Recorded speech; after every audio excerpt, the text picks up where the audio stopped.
Olá, rapaziada, tudo bem? Primeiramente, queria pedir desculpa pela voz, estou ligeiramente resfriado, mas nada que impeça de falar um pouco sobre futebol.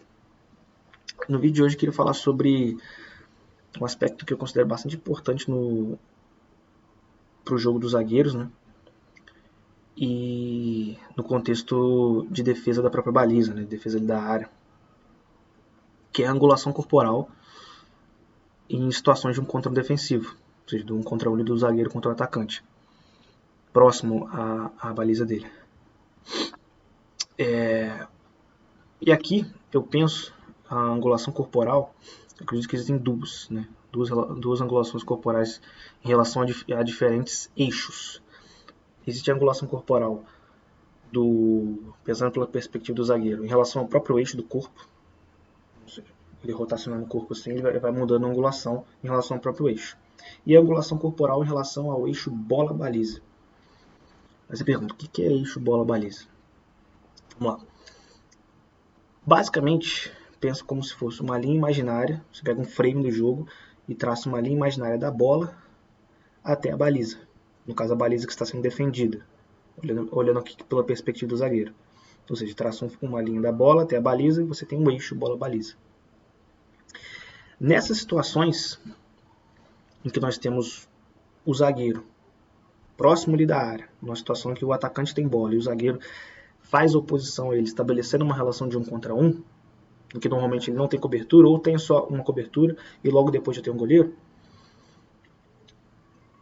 qual seria então aqui a angulação adequada que o zagueiro deveria adotar em relação ao eixo bola-baliza? Então, pensando no eixo aqui, se o zagueiro fica em cima do eixo bola-baliza, ele estaria basicamente de frente para a bola, certo? Ou seja, basicamente na linha, em cima da linha da bola, no ângulo zero. No entanto, essa angulação é uma angulação que eu não considero a mais adequada. Por quê? Quando o zagueiro fica de frente para o defensor, para o atacante, perdão, em cima da linha da bola, do eixo bola-baliza, ele aumenta a incerteza dele. Porque ele está dando os dois lados. Ele está dando a possibilidade do atacante cortar para qualquer um dos lados. Porque ele tem os dois lados de, digamos assim, 50-50 de possibilidade para fazer o corte e tentar o bate. Então ele aumenta a incerteza dele. Isso dificulta e diminui a probabilidade de sucesso na ação defensiva. E de quebra, isso também atrapalha a visão do goleiro. Porque ele está em cima da linha da bola. Então ele atrapalha a visão do goleiro para defender a baliza. Agora, deixa eu espirrar. Agora, quando o zagueiro adota uma angulação levemente lateralizada em relação ao eixo bola-baliza, em vez de ele ficar em cima do eixo, ele fica um pouco para o lado, adotando uma certa angulação, e esse lado, prioritariamente, o lado de dentro, ou seja, ele fica um pouco mais centralizado, fechando o corredor central, ele tira a possibilidade do atacante de cortar para dentro, induzindo ele para o fundo. Ou seja, que a baliza, ele acaba induzindo ele a cortar para o fundo. Quando ele faz isso, ele, além de diminuir a incerteza da ação, porque ele basicamente sabe para onde o atacante tem uma probabilidade de cortar, que é para onde ele está oferecendo espaço, porque o espaço de dentro do corredor central está fechando, então induz ele a cortar para o fundo. Ele também consegue dividir responsabilidades com o goleiro. Ele não atrapalha a visão do goleiro. E quando ele faz isso, ao fechar o corte do atacante para dentro, ele fecha a possibilidade de finalização no segundo pau, ou seja, ele protege o segundo pau, induzindo o atacante para o primeiro pau. E quem protege o primeiro pau é o goleiro. Entende? Então, a probabilidade de sucesso nessa defensiva é muito maior, por conta dessa divisão de responsabilidades, né? O zagueiro fechando o segundo pau e o goleiro o primeiro. Isso dificulta muito a finalização. Pode até ocorrer a finalização, pode até ocorrer o gol, mas a probabilidade acaba sendo menor. Então, eu trouxe aqui alguns vídeos Antes de entrar nos vídeos, isso é uma questão que eu acho que eu percebo muito em muitos jogos, principalmente no Brasil, quantos erros que são cometidos nesse aspecto, né? É muito comum você ver o zagueiro ficar de frente, ficar em cima da linha da bola e muitas vezes acabar não fechando o corredor central. E aí o atacante corta para dentro e normalmente esse espaço de dentro é as costas do zagueiro, e aí ele tem que girar o quadril, ele perde totalmente o equilíbrio, não consegue girar rápido, o atacante tem espaço para finalizar e o segundo pau está exposto, normalmente sai o gol. Entendeu? Então é um erro que muitos zagueiros cometem, é um pormenor mesmo, é muito detalhe a detalhe, é muito difícil ser executado, porém, isso normalmente é o que separa o zagueiro bom do zagueiro de topo. Então eu trouxe aqui alguns vídeos para exemplificar isso. Vou ver primeiro aqui alguns exemplos negativos da situação. Aqui a gente pode ver um primeiro lance do Luan, do Palmeiras. Perceba que ele tem um comportamento muito bom, ele quebra o pescoço para mapear as costas, demonstrando boa mentalidade zonal, dividindo referência. Só que ele se vê numa situação de 2 contra 1, e no final, no momento derradeiro, ele decide tentar o bloqueio da finalização. Ele acaba se colocando em cima da linha do eixo bola-baliza e acaba ofertando as costas. E aí ele fica exposto e vulnerável a essa troca de direção do atacante. O atacante corta para dentro e olha como é que o segundo pau fica exposto. Ele acaba finalizando no primeiro,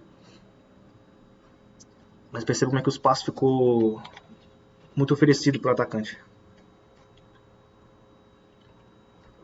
Ele vai para cima, oferece as costas. Novamente, ó. Perceba como o atacante fica em cima do bola-baliza e novamente acaba cedendo as costas. E quando o atacante corta para dentro, ele troca a direção trazendo para dentro, o zagueiro perde totalmente o equilíbrio, tendo que girar o quadril, fazer o giro maior de quadril. Isso dificulta. Percebe como é que ele diminui, ele aumenta a distância. Quando ele tem que fazer esse giro de quadril, a distância dele para o atacante aumenta. Ou seja, o atacante acaba tendo mais espaço para finalizar. E aí sai o gol.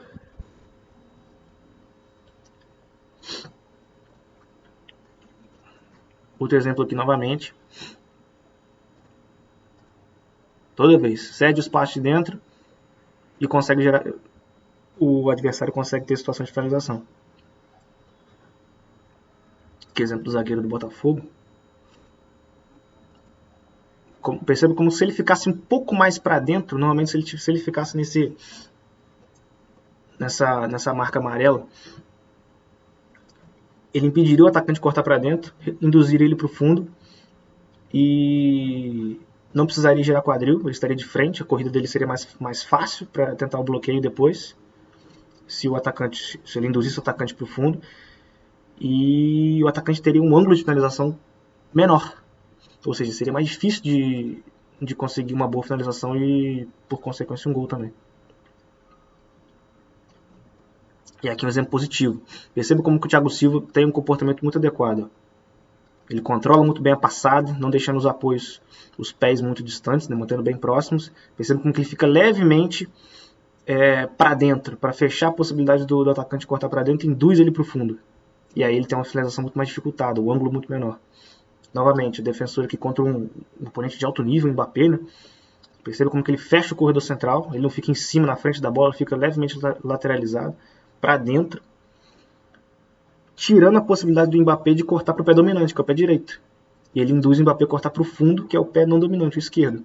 E aí dificulta a finalização dele. E ele acaba finalizando para fora. Então perceba como isso é um detalhe assim, muito pequeno, mas que tem um impacto muito grande no jogo e pode ser bem decisivo nas partidas. Né? Isso acaba gerando gol. Então, como eu disse antes, isso é um detalhe que muitas vezes pode diferenciar o zagueiro bom do zagueiro de altíssimo nível. Enfim, esse era o comportamento que eu queria trazer aqui para hoje.